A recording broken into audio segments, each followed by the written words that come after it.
What's up, everyone? It's J&J with Justin and Jordan.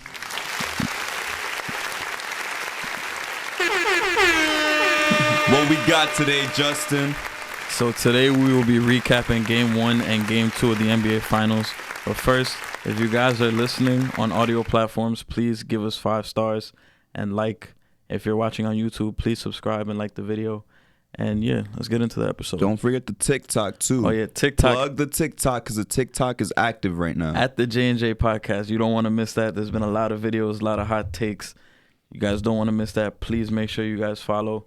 And let's get into it.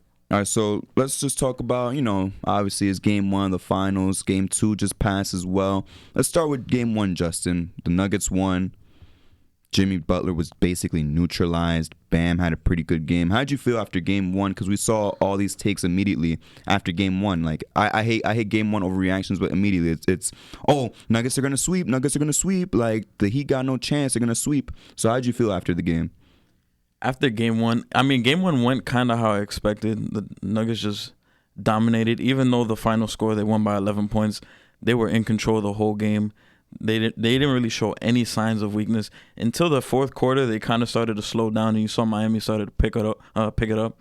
But Denver was already up in this game, so at that point it didn't even matter. And Jokic, he only took 3 shots at halftime, and he had his way the whole game. Jamal Murray showed why he's a playoff riser throughout this whole playoffs. And Miami, they were still, I feel like I cut them some slack because they just played a hard-fought series in Boston, and then they had to go straight to Denver, had to go through that altitude and all that, and go and play a crazy Game 1 when, Denver's the last team, well, until yesterday, they were undefeated at home. But yeah, they were playing a Denver team that was ready to play. They had so much rest after sweeping the Lakers. So it went kind of how I expected. And Jimmy Butler didn't have his best game. He was sometimes he'll have games where to be honest, he got neutralized. Yeah, he got neutralized. And Bam Adebayo, he did have his 25 points. A lot of people were saying, oh, he took 25 shots. I'm like, he didn't get to the free throw line. He had an efficient game. He just didn't get to the free throw line. The whole team didn't get to the free throw line. They took 2 free throws. This is really a team, especially with a guy like Jimmy Butler. Jimmy Butler gets to the line a lot. And we've seen that, throughout his entire career, especially this latter half. Like, this is a guy that averages 9 to 11 free throws a game. But this game, he had 0 free throws. And things are going to change too, because Max Strus in this game, he went 0 for 10. Caleb Martin went 1 for 7. Played like shit. Yeah. And I knew going into the next game, I'm like, Max Strus is not going to go 0 for 10 again. Like, that's not going to happen. So, going into Game 2, and after Game 1, I was very interested to see how Spoelstra was going to adjust to Game 2. Because I'm like, they're not going to roll over 2 games in a row. And that's what happened. But if you want to give your insights on Game 1. So, basically, like I said, Jimmy Butler neutralized. You cut the head of the snake off. I understand the rest of the team is really good. We've seen Caleb Martin step up. We've seen Max Strus, Kyle Lowry. We've seen a lot of these guys step up throughout the whole playoffs. But let's be real, when Jimmy Butler isn't performing, when he's performing to this standard, you don't really have a chance. Like, I'll be okay with Caleb Martin having 25 if Jimmy got 18 or 20. But 13 points is not going to cut it. Terrible shooting is not going to cut it. Not getting to the line is not going to cut it. Bam, as you said, he played pretty decent. And you also had Haywood Highsmith pulled up, random Heat player of the day that played good. It's always somebody random every game. But it just wasn't enough. Jokic had a triple-double. Jamal Murray had 26, I believe. Aaron Gordon played his role very well. He had close to 20 points. Michael Porter Jr. was getting boards, bro. He was getting a lot of boards. I just don't think there's any way to stop them. But as you said, with Erik Spoelstra, there's always a way. He's not going to roll over. He's never going to roll over. Even if the Heat lose, the Heat at minimum are taking this to 6 games. This is going to be a 6-game series at minimum. Erik Spoelstra will not allow this team to lose in 5. And I knew after Game 1 he was not going to let this team get swept, especially with all these, Twitter finger takes talking about, the Heat are going to get swept, the Magic is over, playoff Jimmy is dead, blah, blah, blah. Stop talking like that, because you cannot count out a team with Erik Spoelstra on it. We've said it for this is the 3rd week in a row. And this man is like the best coach in the NBA, one of the 10 best coaches of all time. I said he's one of the 5, maybe 6 best coaches of all time. You don't count out a guy like that. Guys like that don't get swept in the finals. They just don't. Coaches of that caliber do not get swept. So the transition in game 2, we saw the adjustments. Eric Spoelstra, we saw the adjustments. I know Eric Spoelstra, he flamed Ramona Shelburne for a question saying like, you guys, like, she said something like, oh, coaches, when, like, they're defending Jokic, is, like, they turn him into a passer instead of a scorer, whatever, or vice versa. And he said something like, he called her a casual, but he's like, oh, to an untrained basketball eye, like, yeah, it would appear that way. But let's be real. They did neutralize his playmaking. It's not like they focused on him being a scorer. They neutralized his playmaking. He had 4 assists last game. Yeah. He had 40. He did have 40, but I saw a stat. It was like this playoffs, whenever he has 40, they lose basically every single time. They're 0-3, I think. Yeah, I don't think they've won a game when he drops 40. They never win when he drops 40. So I think if Eric Spoelstra keeps employing these schematics, they have a chance. They definitely have a chance. I'm still sticking with my Miami Heat in 6 take. But Jimmy played a really good game. Bam played a really good game. Remember, like, at the start of the playoffs, I was slandering Bam, calling him Costco Chris Bosh. He played a great game.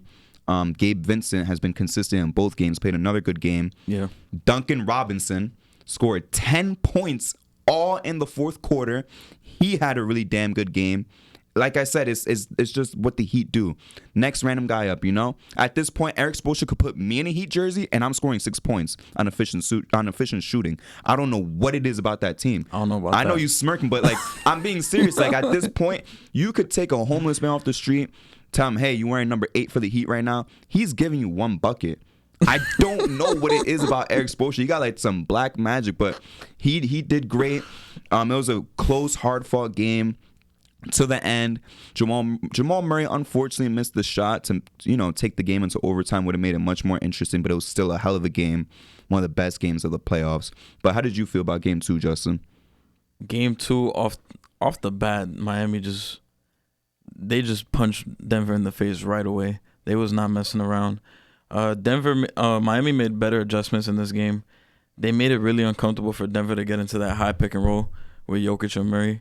You could see every time Jokic got that ball right off the pop, Bam was all over him. He did not give him time to make any reads, make any decisions. He was up there immediately, and he made Jokic look uncomfortable. A lot of this whole playoffs, I feel like I haven't seen Jokic be uncomfortable. He's usually at ease, making his plays. He's very comfortable. But Bam was active this whole series. He's been getting after with Bam.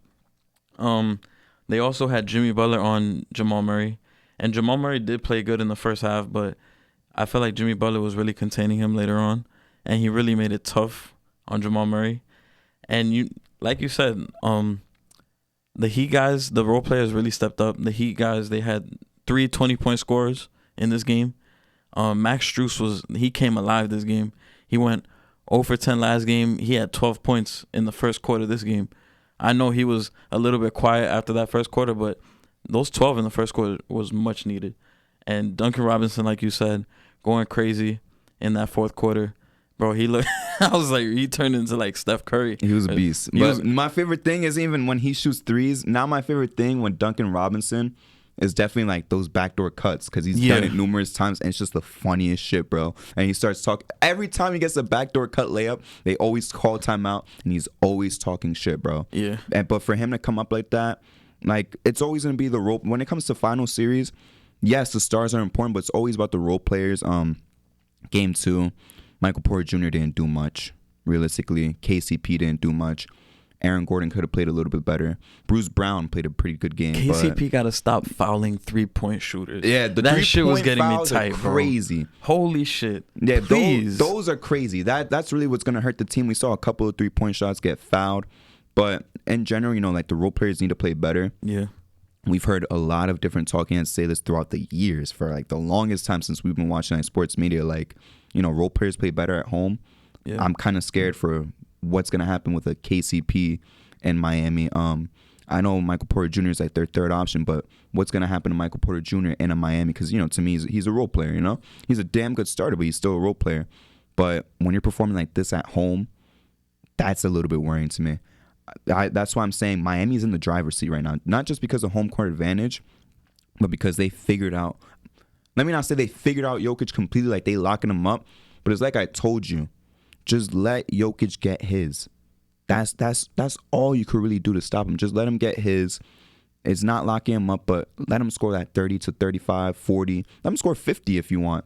He lost the game when he scored 50. Remember, against the Suns? Yeah. Let him score however much as he wants, but do not let him find the open man.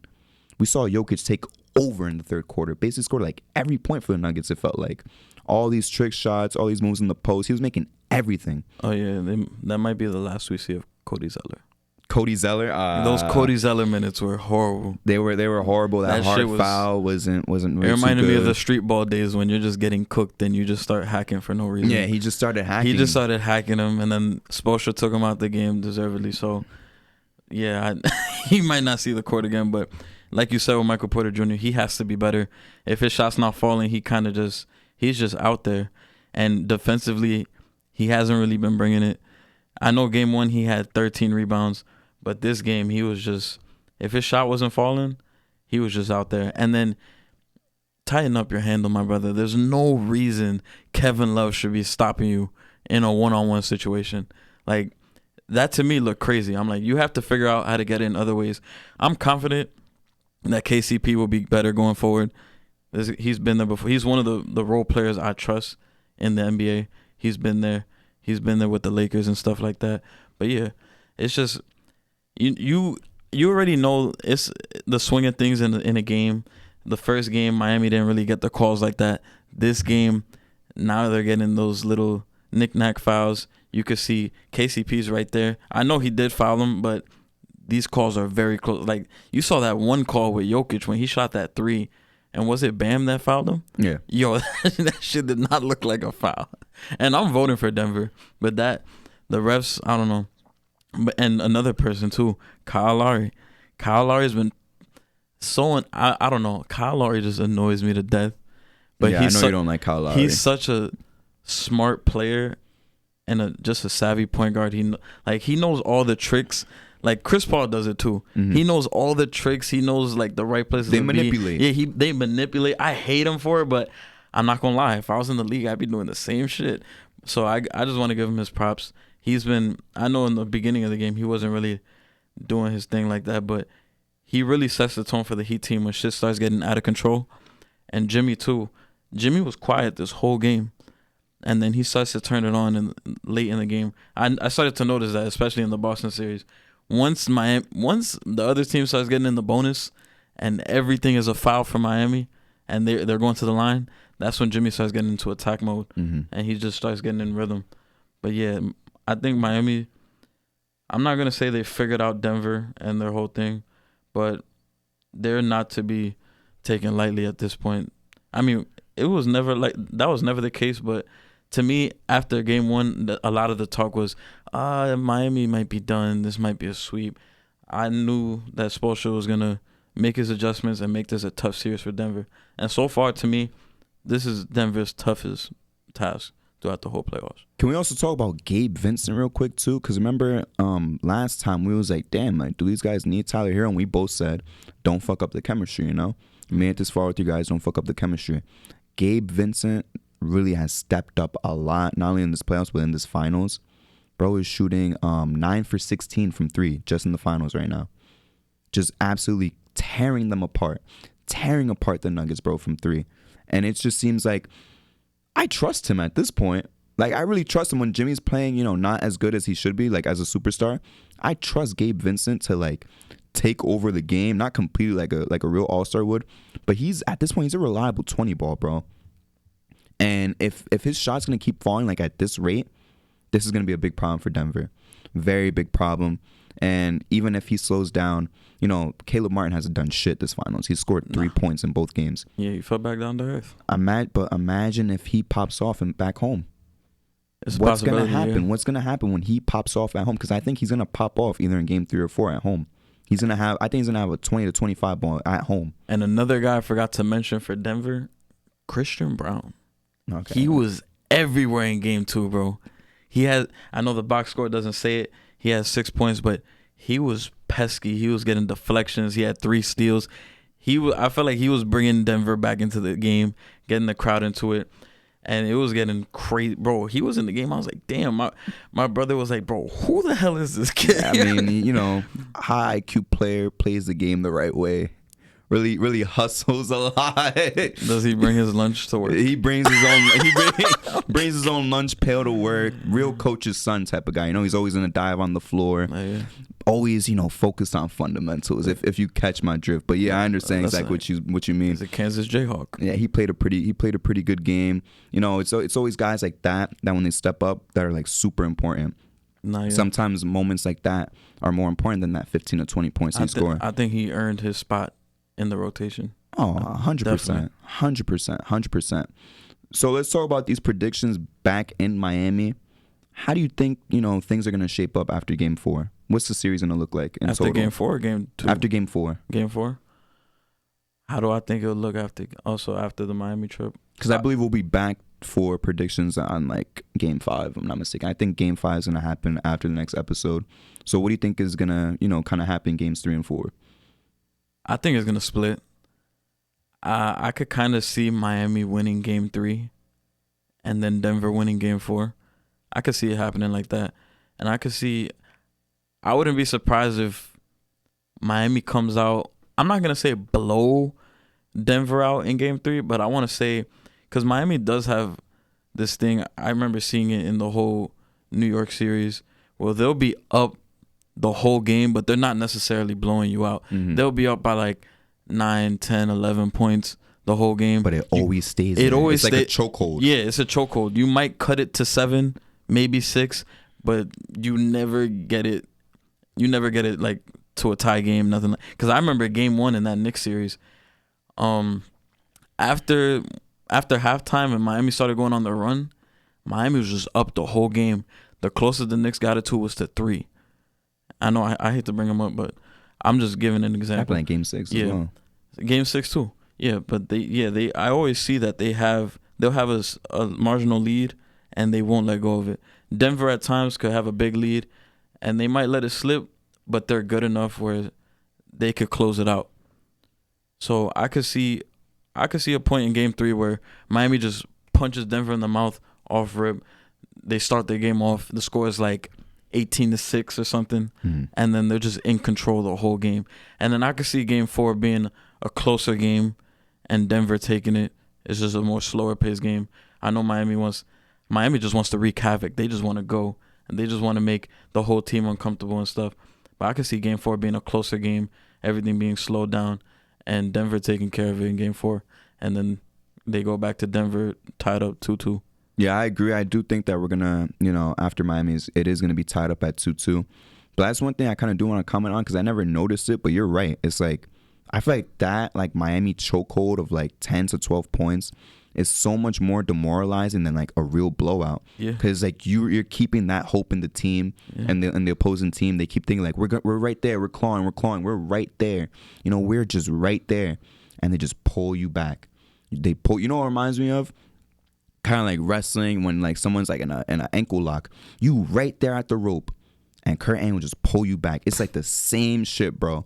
It's the same shit. And it keeps I'll give happening. you a better analogy. What's up? They're like the Popeyes biscuit, and you're about oh my God. You're about to get your drink, and they just snatch it from you. Exactly. Exactly. And at that point, it's like to like that ankle lock type of theory. It's like just put me in the middle and like I'll tap out. But when you do it so close to the rope and I'm reaching, that's demoralizing. Yeah. Because you're keeping the starters in. The opposing team keeps their starters in. Like, damn, we're just right there. We got it. Like when you're up by 25, when you're down by 25, you're like, all right, let me rest my guys. Like it's clips, whatever. But when you leave that like chokehold on a team, you're leaving your starters in. You're making the other team leave their starters in. And they end up playing 44 minutes without you noticing. Yeah. It's insane. It tires the guys out, and it's going to tire them out for the next game. I agree with you. It's going to be Miami takes game 3, Denver takes game 4. I'm still sticking with, in total, Miami in 6. But like you said, I think Miami's going to have that lead that they just don't let go of in game 3. Have like a 9-point win, some random shit like that. I think we're going to see Caleb Martin come back to form. think we're gonna see a damn good Gabe Vincent game again. Jimmy Butler's gonna be like low key, have his like low key 20. I think Bam is gonna come back to earth. Probably like a 14, 15 point type of thing. Max Strus is gonna play well. Duncan Robinson will play well. But then game 4, like the complete opposite of Miami, I think Denver's gonna blow them out the fucking water. I think Denver's winning by like 20 in game 4. I think they're gonna make a statement like, look, we're gonna go home, but not only are we gonna go home with the series tied, we're gonna blow them out and try to demoralize them.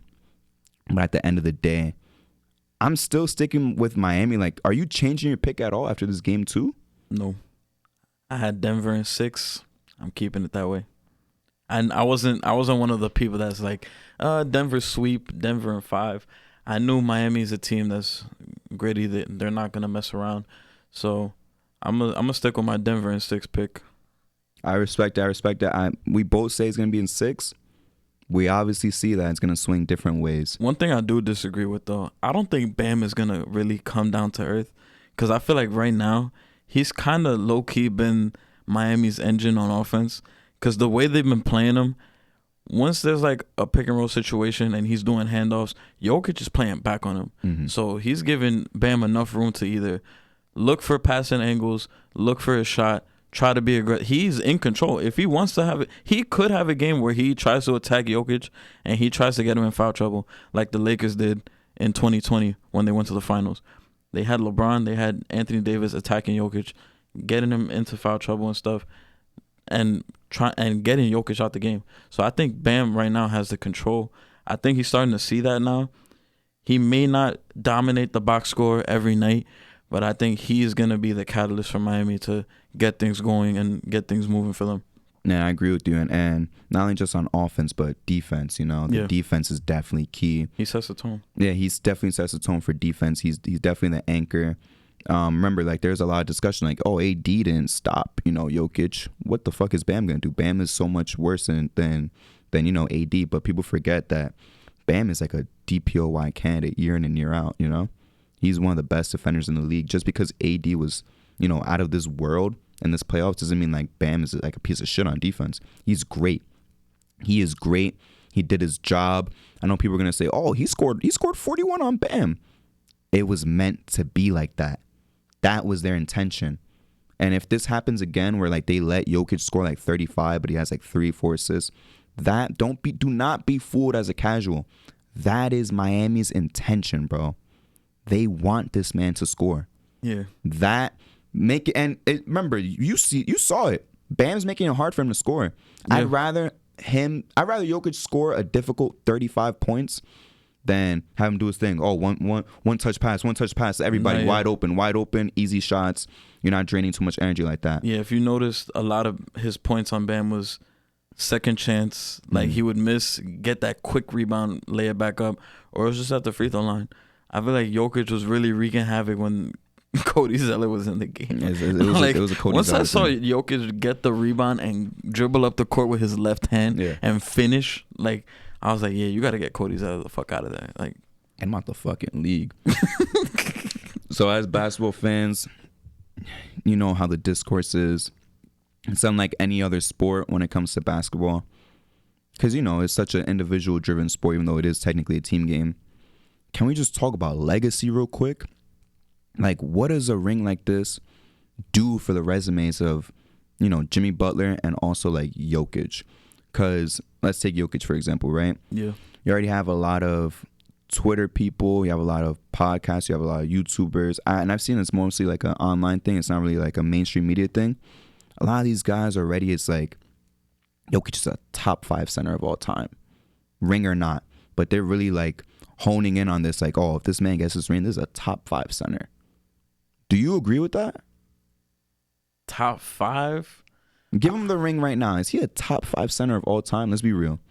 I mean, already ahead of him, Kareem, Hakeem, Shaq.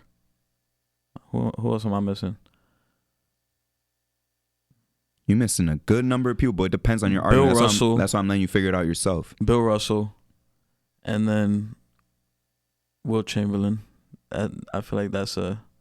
Did you say Kareem at all? I don't know Kareem. It was Kareem, Hakeem, Shaq, Bill. I'm not doing it in order. Kareem, Hakeem, Shaq, Bill Russell, Wilt. But you think Wilt is like on the fence? I think Wilt could be like a debate. A debate? A little bit. But why?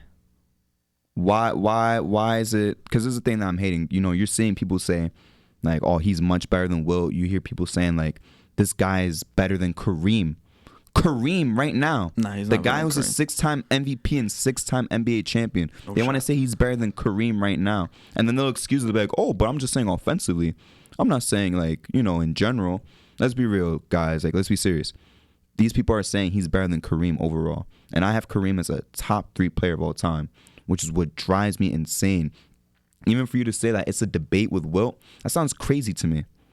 Wilt is like this like superhuman guy. He has all these records. People could say Plumber League. People could say 8 teams.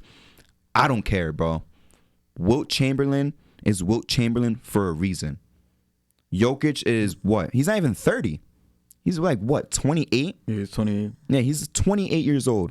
And we're talking about he's better than Wilt. He's better than Shaq. He's better than Hakeem. I'm not taking that. I'm not taking that at all. I'm not jacking that because you know what? He still has, you know, he has like a decent like 7 years to go. I feel like he's going to be one of those guys that retires like mid-30s. But he has a lot of time to solidify himself. Let's not do that. Let's not disrespect the past in the sense of like he's so much better than these greats. These are top 10. Everyone you named is in my top 10 list of all time. I don't have Jokic anywhere close to top 10 of all time. Why would he be? Damn. Why? No, but here's the thing. I like Jokic, but it's gotten to the point where his fans are kind of pissing me off. That doesn't mean I'm turning into a Jokic hater because I still like Jokic, but it's like when you say this guy is like better than these top 5 centers of all time who are all in my top 10 list of all time, you sound insane. You sound insane. Is it possible for him to be top 10? Of course. I'm not saying he will never be top 10, but even for you saying like, oh, but maybe Wilt, I don't think it's a conversation yet with Wilt. Wilt is still above Why that not man. though? Because Wilt Chamberlain, you have to understand, Wilt Chamberlain, when people say he only has 2 rings, for example, right? And Jokic has 0 right now. We're giving him 1 just off the hypothetical he wins. Mm-hmm. He was playing against a super team dynasty year in and year out. A super team of Bill Russell, Sam Jones, John Havlicek, right? Bob Cousy was already out, if I'm not mistaken. Or maybe he was there for the start because I know he only has like 7, 8 rings out of the 11. What is it that just because this guy only won 2 facing one of the greatest teams of all time that he's like a loser? Why are we calling this guy a loser? And not only that, he's elite on both sides of the ball. Elite. All-time great on both sides of the ball. Watch the footage. Watch the footage of Wilt Chamberlain playing. This man was blocking Kareem's unblockable skyhook twice in a row in a Western Conference final. And this is all without naming 100 points in a game. Whatever, triple doubles, first or second most rebounds because it's him or Bill Russell. Come on, bro. Like this guy also won 1 ring in his prime. I understand he won 1 with the Lakers, but he won 1 for, I forgot if it was the Sixers or the Philadelphia Warriors. It was the Warriors. But he won 1. Warriors, yeah. He won 1 for Philly in the middle of his prime. Like he got past that Bill Russell hump. I get it 1 time, sure, but still, it's like we're disrespecting this all-time great player that holds basically like every fucking record in the NBA that has nothing to do with 3-point shooting because it's the shiny new toy. And there's another thing that I hate about, you know, the discourse every single year where it's like the guy that wins the ring is the best player in the world. Like when Kevin Durant was being LeBron, it was Kevin Durant's the best player in the world. I never thought that shit. But people did believe that shit. People said Kawhi was the best player in the world after winning a ring. I hate that shit so much.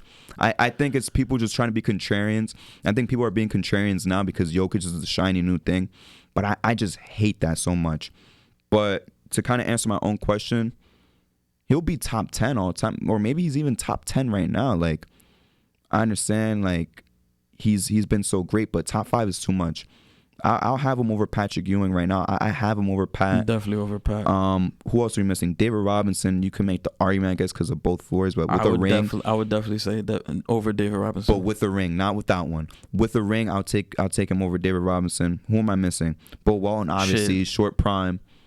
Yeah, even without the ring, I might take that nigga over David Robinson. Yeah, that's where I disagree. But definitely top 10 center. I'm guessing you have him like at 6 then. Wait, who else? Who'd you say after David Robinson? I'd take him over Pat. I'd take him over Bill Walton because Bill Walton's prime was too short. Yeah, too short of a prime. whoever else you could really name, but it's basically like he's like number 7 with a ring right now, maybe like 8 without it, because I'm sure I'm missing some like high tier names, but just off the top of the dome, yeah, definitely he'll be like number 7 all time centers. Players, I'd have to look at a list. Maybe like top 30 with a ring. I would have to look at the entire list. With a ring, I think he'll be like in the top 30 range. Exactly. Definitely. What about for, playoff Jimmy? What does the ring do for playoff Jimmy? This guy's like a low key let me not say superstar. He's like a low key star. Always been that guy where he's pretty damn good, maybe even great, but never like phenomenal. But playoff riser, probably one of the best playoff risers we've seen in the last decade. Like 6-7 time All-Star, 5-time All-NBA. Pretty sure he's got some defensive teams. Where's Jimmy Butler for you? Like, let's say in a small forward list. All time might be hard because there's still a lot of guys ahead of him. But what about just small forwards? Like current small forwards? All time, current, whatever. All time small forwards. I mean, putting all the accolades into account and everything, would you say he would be on the same level or above a guy like Paul Pierce or Carmelo Anthony? Why can't he be better than Paul Pierce? The same Paul Pierce that went to 2 finals with a big 3 and didn't do shit else before that or after that. The same Paul Pierce who I think had 1 conference finals appearance before the big 3. Why not? This is Jimmy Butler, who's gone to 2 finals as the sole star, or if you want to say Bam is another star, but let's be real, Bam has always been a reserve. Paul Pierce played with Kevin Garnett, who of course wasn't taking as many shots, but he was still in his prime in 2008, Defensive Player of the Year. Played with one of the best point guards of that era, of that time in Rondo. Played with one of the best shooters of all time, and still a 18 to 20 point guy, even in that big 3 in Ray Allen. Why can't Jimmy Butler be better than Paul Pierce? Why not? I'll tell you who he is better than them, that I'm so happy that this argument should be dead by now. Some people still want to force it. I remember like a couple years ago, it used to always be like start, bench, cut. I used to always forget who the third person would be, but it would always be Jimmy Butler, PG, and I would always forget who's like the third guy because they're all in the same tier. He's completely separated himself from Paul George.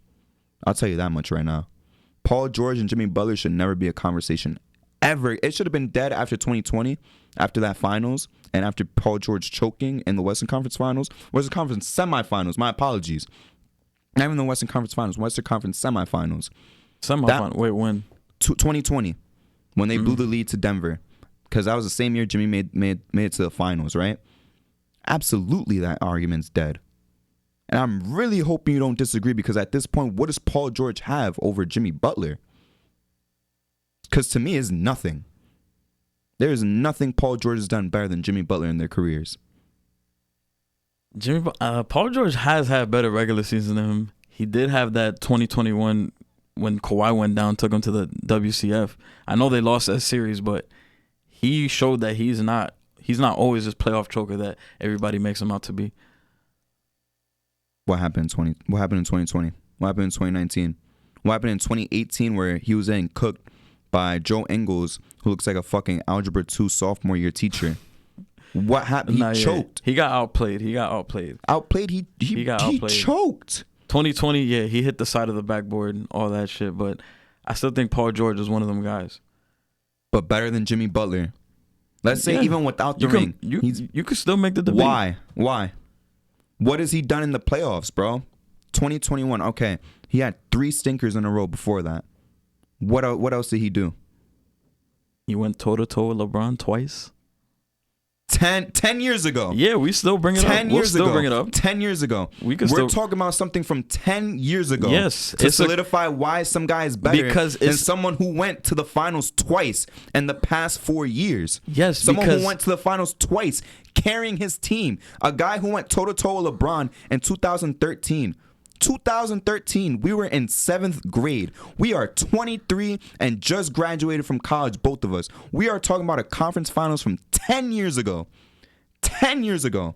Because was the PlayStation 4 even out yet? No, but we're on the PlayStation 5. We're talking about the totality of the entire person's career. So, yeah, we could talk about 10 years ago how he was going up against LeBron, going head-to-head. We could also talk about 10 years ago when Jimmy Butler wasn't even fucking playing for the Bulls and he was a rotation player. We could talk about that, too. Yeah, we could talk about the new shiny thing because Jimmy Butler right now, he is the shiny thing. He's been in recent... It ain't new shiny thing it ain't new. When you've been on for the past 4 years. It ain't new, but it ain't new yeah, when you've been on for the past 4 years. We're going to keep disrespecting Paul George because he hasn't been... Because look, the Clippers been dealing with injuries this year. With Kawhi Leonard being out, he was out too. And then last year too. They didn't even make it. Kawhi was out last year. Then 2021 went to the Western Conference Finals. I know, what was it, game 2 when he missed them free throws, but he still put up a great performance. And against the Jazz too. You can't act like he's this garbage-ass player. I didn't say he's garbage, but they're not on the same tier no more. They're not on the same level no more. And you know when when that discussion died to me? When Paul George scored 0 points in a Game 7 in the fourth quarter and got outscored in the fourth quarter by Patrick Beverley. Patrick Beverley, who for his career averages like 6 points a game. He missed every single shot. I think he went 0 for 7 in that Game 7 just in the fourth quarter against the Nuggets. You know what Jimmy Butler did on the other side of the conference? He made it to the finals. He went to the finals. He beat Giannis, who was, in my opinion, in 2020, the best player in the world. He beat that Celtics team. He first round, I think he beat the Pacers, whatever. But he made it to the finals. He took LeBron and AD and the Lakers to 6 games. Remember the battle for LA? That was all the hype right before COVID, right? Right before COVID started. Get ready for the battle of LA. This is the conference finals. Pencil it in. You know who didn't do their job to show up to the fucking battle for LA? The Clippers. Why? Because of Paul George underperforming. This man's you talk about Jimmy Butler being a playoff riser. Paul George is a playoff choker. He is a playoff choker. And to talk about what happened in 2013 and 14, who cares? Especially now that Jimmy Butler has gone to 2 finals, one of them as an 8 seed. This man was in the play-in. Lost the first play-in game. Won the second one. Beat the 1 seed. Giannis was hurt. All right, he played for like the last 2 games in the series, right? And they crumbled up. They crumbled up the Bucks, threw them in the garbage. Beat the Knicks, who are a good team. Beat the Celtics, who on this pod numerous times I said is the perfect team on paper. Is going to the finals right now against one of the best offensive teams of all time. One of the best offensive players of all time. You give, even without the ring, forget the ring, bro. That is better than anything Paul George has done in his career. Because who did he beat in that 2021 run? He beat Luka, which Kawhi was there for, where he was the main guy. Then they beat the Jazz. They beat the Jazz. The number one seed. Fraud Jazz. number 1. 2015 Hawks tier of fraud number 1 seed. Let's be real. Fraud number 1 seed. Because I had the Clippers winning that series. I'm pretty sure the whole world did. Because no one believes in you thought the Jazz are gonna win. You're on crack. You're on crack. No, I was praying for them to win. Because let's be real, Rudy Gobert and Donovan Mitchell never worked for a reason. So I knew the Clippers was gonna whoop their ass in that game. And then when he lost to the Suns with CP3 and Devin Booker, Jimmy Butler is slaying giants in the East. Slaying giants, bro, with a rusty butter knife. That's what he's doing. That's exactly what he's doing. That's better than anything Paul George has done in his career. Wow, he had 1 MVP caliber season in the 2018-19 season where he finished top 3 in MVP, top 3 in DPOY, right? Cool. 1 good season. Then what happened after? Choked against the Blazers. What happened in 2018? Him and Russ. Damn, they teaming up. This team is going to go to the finals. Russ finally has help. It's going to be Russ. It's going to be Melo. It's going to be Paul George. That's it. It's over. These are the guys that's going to dethrone the Warriors in the West. Didn't even get out the first round against a rookie Donovan Mitchell. Rudy Gobert, who gets clowned every single day since he's been playing ball. What else? What else happened? Joe Ingles. Joe Ingles was cooking him and talking shit to him the whole entire series. That's Paul George. That's Paul George. 2018 failure, 2019 failure, 2020 failure. Wow, he had a decent run where he had Kawhi to take down a young Luka Doncic by himself. Seriously? This is what we're comparing to Jimmy Butler. Went to the finals in the bubble and went to the finals this year. No ring. Even if Jimmy Butler got swept, even if they didn't take game 2, Jimmy Butler got swept, let's say, that is better than anything Paul George has on his resume. Let's be serious. Paul George has not done shit to solidify himself as better than Jimmy Butler at this point in their careers. That man needs to touch the finals. When has he gotten to the finals, Justin? Google that. Oh, never. But he came close 10 years ago. 10 years ago, where we didn't even have the PS4. Seriously. 10 years ago, when people started using Snapchat. Really? 10 years ago, bro. We were 13 and 12 years old. You was about to turn 13. We in 7th grade. We finishing up 7th grade. That's when he went toe-to-toe with LeBron. If you want to mention 2014 too, fine. Take 2014. Only 9 years ago. My bad. Where are we now? Graduated from college. That's how long it's been since that toe-to-toe with LeBron shit. That argument's done. Respectfully, that argument's done. You could bring up whatever other small forward you want to name to me. I'll say Jimmy Butler is better than him or not. You said Paul Pierce. I think he's better than Paul Pierce. I think you said Melo. Unfortunately, I might have to give it to Jimmy Butler. Because the thing about Jimmy Butler winning this championship is this man, if this was like on a super team, if it was like Jimmy Butler and like Dame and like a really good third guy, I'm not going to put him over Melo. But this guy's the leader of his team, a scrappy team, scrappy underdog team, the biggest underdog story in NBA history. Jimmy Butler is the most confusing player to me because it's like he'll have these games where he goes all world and he goes crazy, but then there's other nights where you have guys like Max Strus going crazy, Gabe Vincent going crazy. And to me, I feel like for certain players, if that shit happened to them, it kind of hinders them. Because that playing game against Chicago, Max Strus saved the day. He had 31 points that they escaped from that. If it wasn't for that, they probably wouldn't even be here right now. So I'm saying for certain guys, we kind of hold it against them when they have their role guys and shit stepping up for them. Like a lot of people talk about, like I'll take Kawhi Leonard for example. Like that whole 2019 playoff run, yes, he had good pieces around him. They had a good squad, but he was always the main guy. It was always him. You would have contributions from Pascal Siakam, Kyle Lowry, Fred VanVleet, and Marc Gasol and all them guys. But Kawhi Leonard was always that guy every single game. He even against Philly, that game 7, he took 42 shots. He didn't play his best game, but he was like, nope, I am not going down.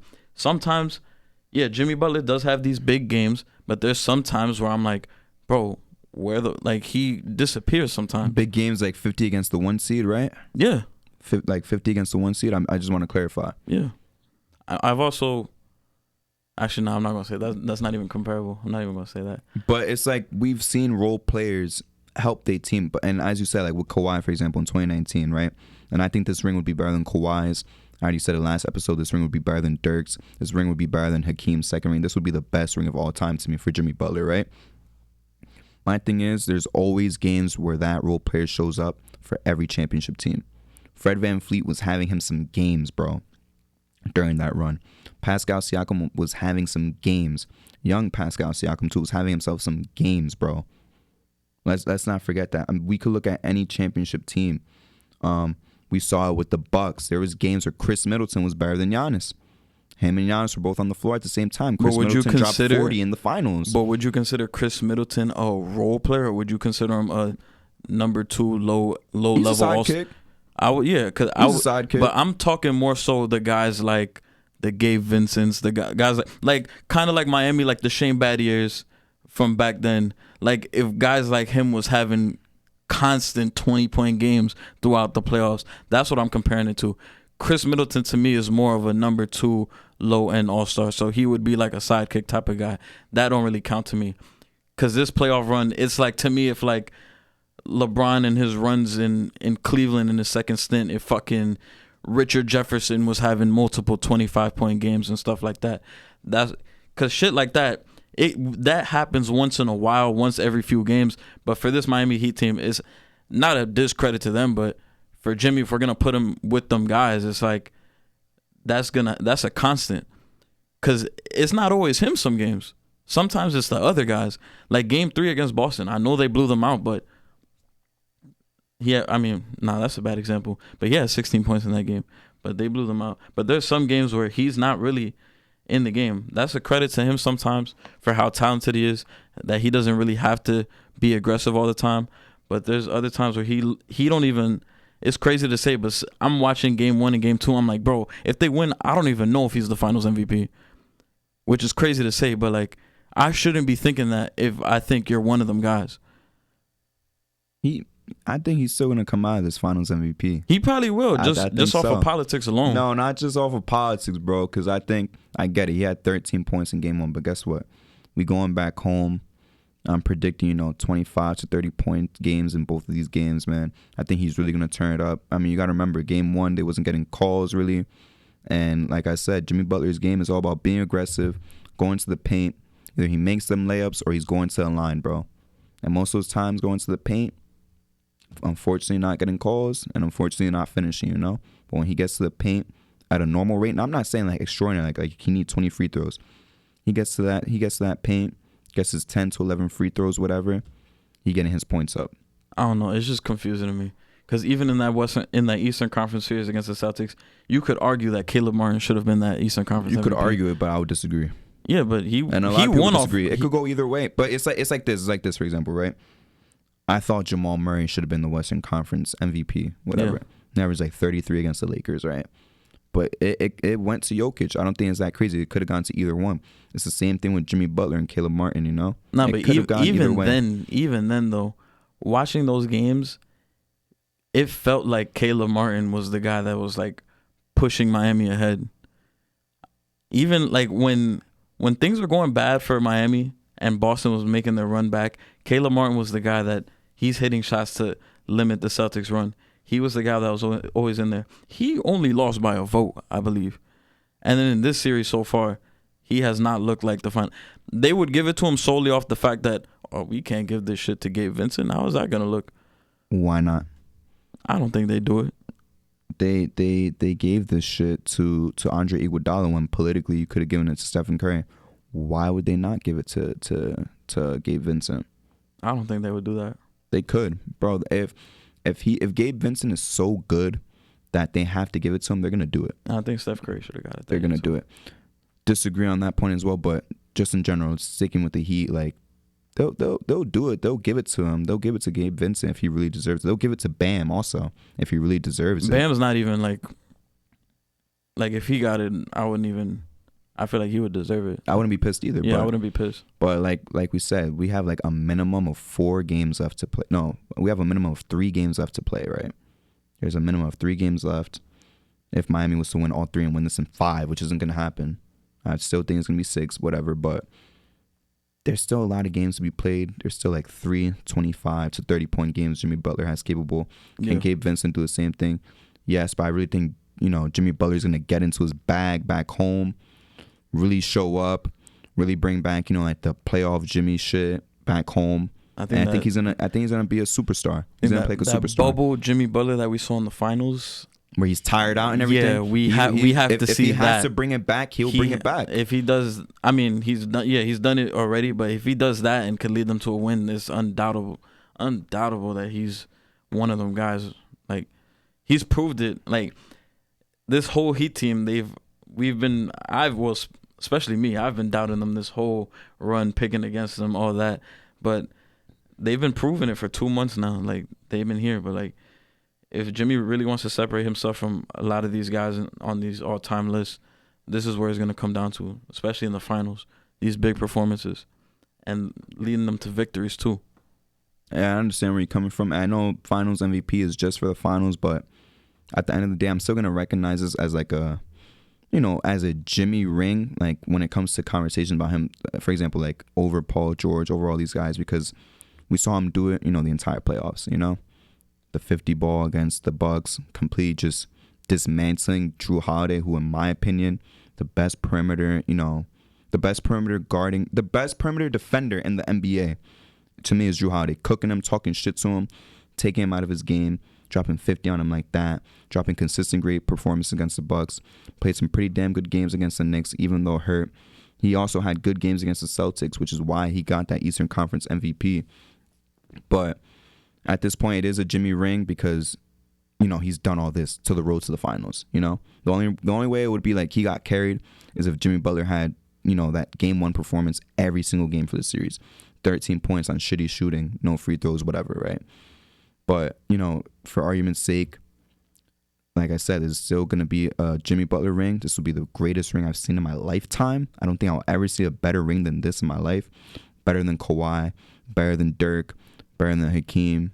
And, obviously, we like shitting on KD, like this is worth way more than KD's 2 rings, and if he was to ever win another one.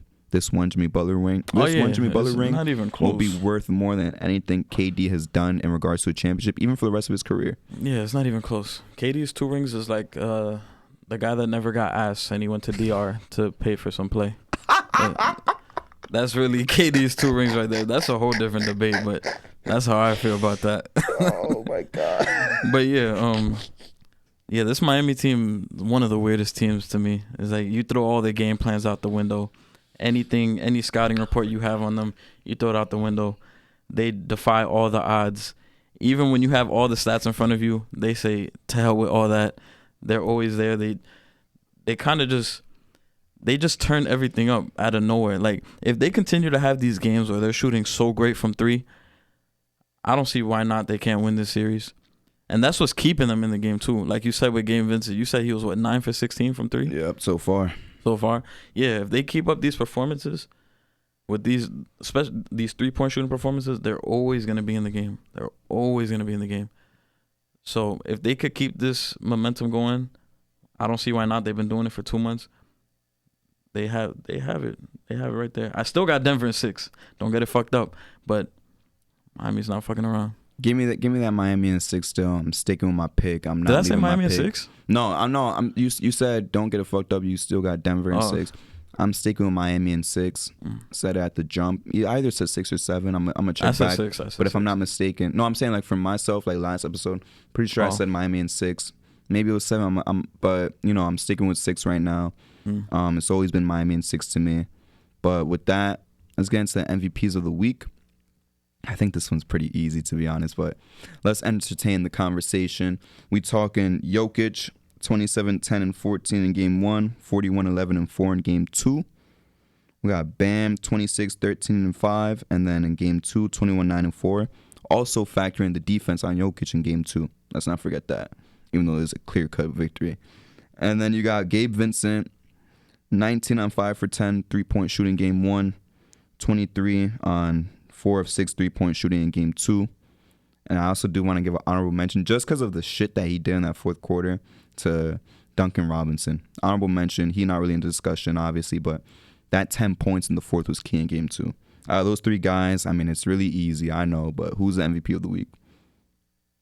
Damn. Well, shout out to Gabe Vincent because I don't know if he'll get nominated again. It's like the Derek White thing. Yeah.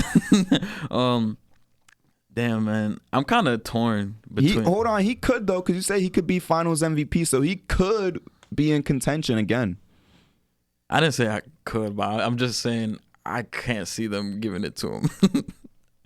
We about to print out these Gabe Vincent finals MVP jerseys? Nah. I'm not. Adam Silver's I'm ready for my Jimmy Butler one. Come on now. I'm not even a Miami fan, but I'm ready for my Jimmy Butler shit. MVP of the week. I'm kind of torn between Bam and Jokic. I guess because Bam, that shit was literally yesterday.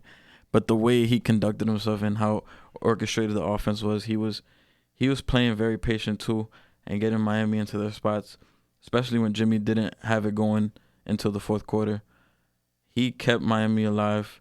And Max Strus too. He kept them alive in that first quarter. But I'm going to just go with Jokic. Has to be. For Jokic in game 1 to only take 3 shots at the half and he's just the maestro out there controlling the whole game and just dominating Miami in that first game. And then in game 2, even when Miami is going away, he's single-handedly bringing them back. He couldn't get his... He was trying to get his teammates involved, but it was tough. And then he was just saying, fuck it, I'm putting this on our back. And he did that. And he was showing in the finals, like, you see which of these guys are, like, all-time guys. You start seeing that Jokic is definitely one of them guys. So even with the loss, This might be the first time I pick a MVP of the week in a loss. But yeah, it's got to be Jokic. Well, he did have all these guys have 1 win, 1 loss. Yeah, 1 win, 1 loss. Yeah, but I'm also gonna go with Jokic just because he seems just out of this world. We've seen a lot of players always on interviews talk about like, oh, the game really slows down for them. For Jokic, it really, like, literally and mentally as well, the game really just slows down for him. Yeah. That's how great he is. The game just slows down. And even as the viewer, that's like the first time where I watch a player and like I see how he's slowing down the game because it's just crazy. He should not be able to do the shit that he does, whether it's playmaking and scoring. He should not be able to get his way, you know, just like that easily. And like I said earlier, that third quarter in game 2 was insane. And as you just mentioned now, in that second half in game 1 was insane, you know? He just does whatever the fuck he wants. And it's like no one can stop him, whether it's neutralizing his playmaking, neutralizing his scoring. Nothing works. Yeah, you're going to get the win out of it, but it looks like you can never like shut down Jokic. You cannot shut him down. You can really just slow him down. And that's crazy to me when you look at the best players in the league right now. You look at your Giannis's even. And Embiid's obviously. We see him get stopped every year. The LeBrons, you just let him shoot. The KDs, you know, all this stuff. You try to force KD to play make more than shoot, or just let him get his. It's like there's no formula to really like stop Jokic and force him to have a bad game, and that's insane to me. Yeah, that's insane. I don't know. Unless you could correct me when I'm wrong. I don't think he's had a bad game this entire playoffs game, like this entire playoff stretch. I don't think so. I really don't think so. And even when he does have like a non-Jokic game, I still feel like they win. Because he'll have games where he'll have like 19, 11, and 9, and they still win. But that's still a really good fucking game, bro. That's a good game for that's a good game for anybody else. For anybody else, that's a good game. If Jokic has like 18, 10, and 7, that's like, we look at that as a bad game. But like, for example, we won't see like Jokic like 14 points, 4 assists, like 5 turnovers. Like we've seen people like LeBron, KD, Giannis have, you know, shitty type of games and like that too. Like we've seen like a KD like 10 of 35 playoff game.